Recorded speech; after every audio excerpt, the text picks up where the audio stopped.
Tudo da Canção Nova em um só lugar. Canção Nova Play. O Senhor esteja convosco. Ele está no meio de nós. Proclamação do Evangelho de Jesus Cristo segundo Marcos. Glória a vós, Senhor. Naquele tempo, chegaram a mãe de Jesus e seus irmãos. Eles ficaram do lado de fora e mandaram chamá-lo. Havia uma multidão sentada ao redor dele, então lhe disseram: tua mãe e teus irmãos estão lá fora à tua procura. Ele respondeu: quem é minha mãe e quem são meus irmãos? E olhando para os que estavam sentados ao seu redor, disse: aqui estão minha mãe e meus irmãos. Quem faz a vontade de Deus, esse é meu irmão, minha irmã e minha mãe. Palavra da salvação. Glória a vós, Senhor.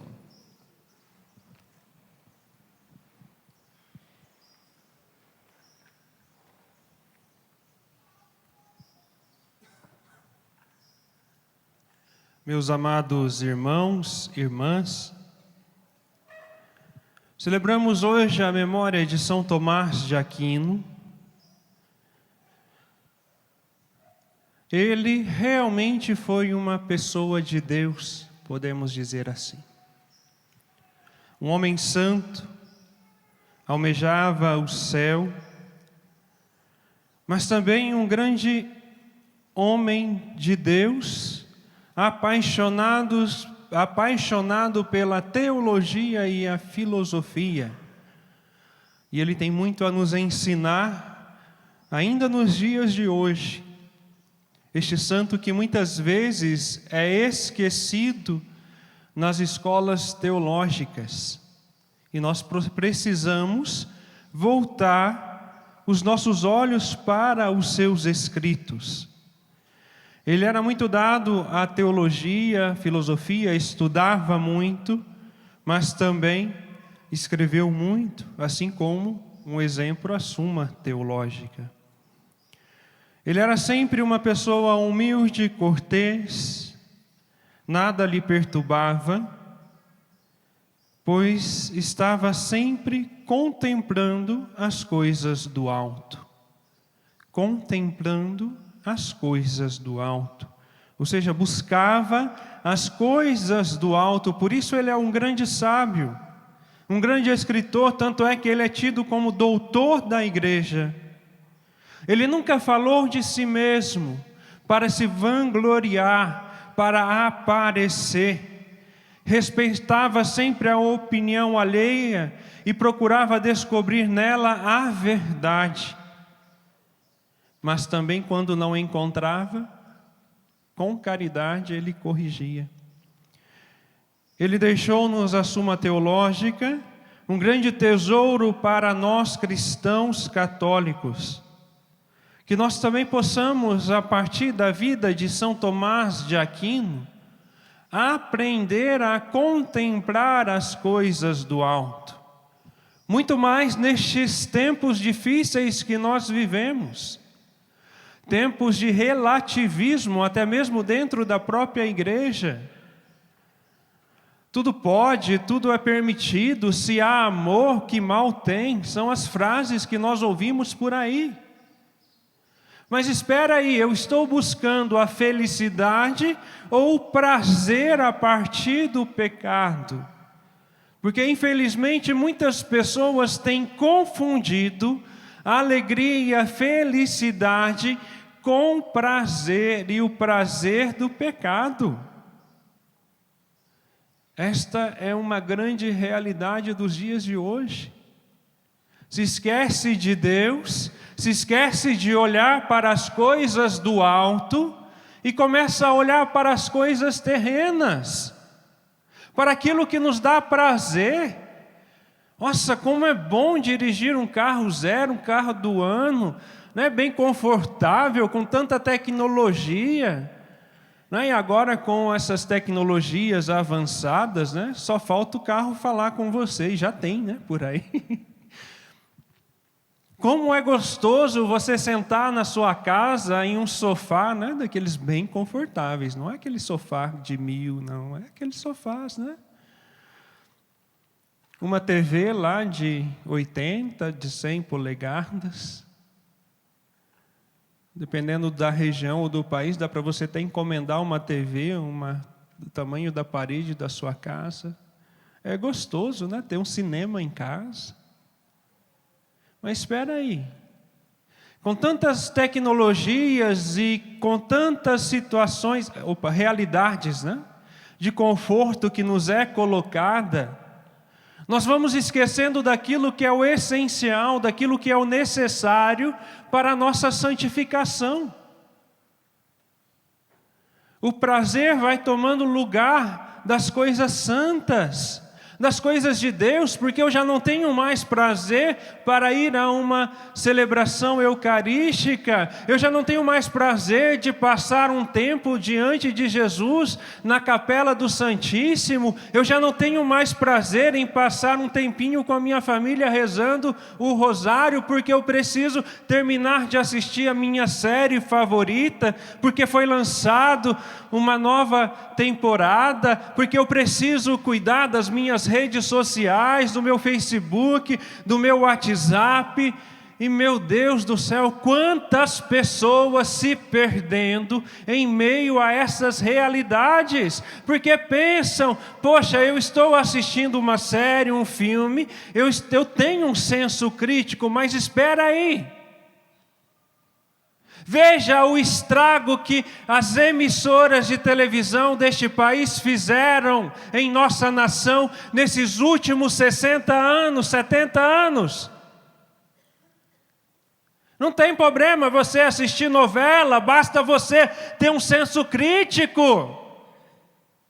Aí nós vemos o estrago que ela foi causando ao longo destes anos, porque foram canais de Satanás, desculpa, mas é o puro fato. Ensinando o adultério, se você não está feliz no seu casamento, separa, porque você é capaz de ser feliz arrumando outro homem ou outra mulher. E por aí nós vamos achando que tudo é normal, que tudo é permitido. Ah, mas eu não assisto aquela, eu assisto aquela outra, porque ali tem novelas bíblicas. Meu Deus do céu. Realmente nós precisamos voltar para a essência da Igreja Católica Apostólica Romana. Voltarmos a viver os 10 mandamentos, viver aquilo que a Igreja nos orienta, porque aquilo que a Igreja nos orienta vai nos levar a uma verdadeira felicidade, e não o prazer mundano. Não a criticar a própria igreja, porque essa emissora de cá, que eu dizia, né, fez uma novela aí denominada Jesus, que foi denegrindo a imagem de Nossa Senhora. E todo mundo lá assistindo, eu tenho um senso crítico. Aí depois vem um bendito de uma seita, porque não pode se dizer que é evangélico, porque a partir do momento que não aceita Maria como mãe de Deus, está negando a divindade de nosso Senhor Jesus Cristo. Pega o evangelho que nós lemos hoje e vai dizer, olha, está vendo? O próprio São Marcos está dizendo que Jesus teve irmãos. Mas nós precisamos entender que quando o Evangelho nos diz, chegaram a mãe de Jesus e seus irmãos, referiam aos seus parentes, não quer dizer que sejam os seus irmãos de sangue, porque era o costume lá do Antigo Testamento. Primos eram considerados como irmãos. E o que Jesus diz? Aí mais uma vez, aí vem um argumento, olha, está vendo? Até Jesus desprezou a sua mãe. Não é verdade. Mas está dizendo lá, quem é minha mãe e quem são meus irmãos? Aí vem a resposta. Aqui estão minhas mães e meus irmãos. Quem faz a vontade de Deus, esse é meu irmão, minha irmã e minha mãe.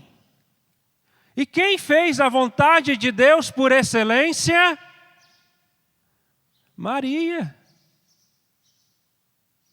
Maria fez a vontade de Deus desde o seu próprio nascimento, né? Concebida sem pecado. Aos 3 anos de idade já foi colocada a serviço do templo, né? 3 anos de idade. Ali, imagino, né? A cena da figurinha, né?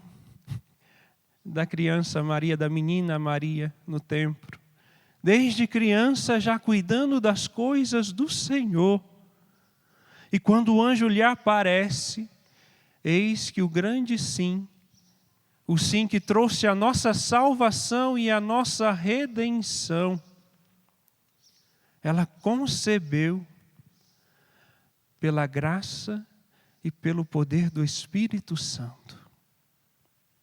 Então, antes de falar de Maria, a nossa mãe, é preciso entender a história do cristianismo, porque um bom cristão, ele entende a história e tudo aquilo que o próprio Jesus nos ensina a partir do Evangelho, Paulo e todos os outros santos e santas de Deus. Infelizmente, São Tomás de Aquino não é muito estudado nas faculdades de teologia, mas nós, como bons cristãos, precisamos olhar para os seus escritos e buscar a graça de Deus, pedindo a ação do Espírito Santo, para que nós também possamos buscar as coisas do alto, a verdade, para não cometermos o erro de muitas seitas que se denominam evangélicas, que tentam denegrir a imagem da Igreja Católica Apostólica Romana. Então, se você é um bom católico, você precisa tomar vergonha na cara e começar a estudar o básico, que é o livro chamado Catecismo da Igreja Católica. A partir do momento que você conhecer a sua igreja, eu creio que você não vai mais ser enganado por ninguém, porque você está ciente da verdade. E o próprio Cristo nos diz que a verdade vos libertará. Que nós possamos buscar o exemplo de São Tomás de Aquino e de Nossa Senhora, aquela que por excelência fez e realizou a vontade de Deus. Louvado seja o nosso Senhor Jesus Cristo. Tudo da Canção Nova em um só lugar. Canção Nova Play.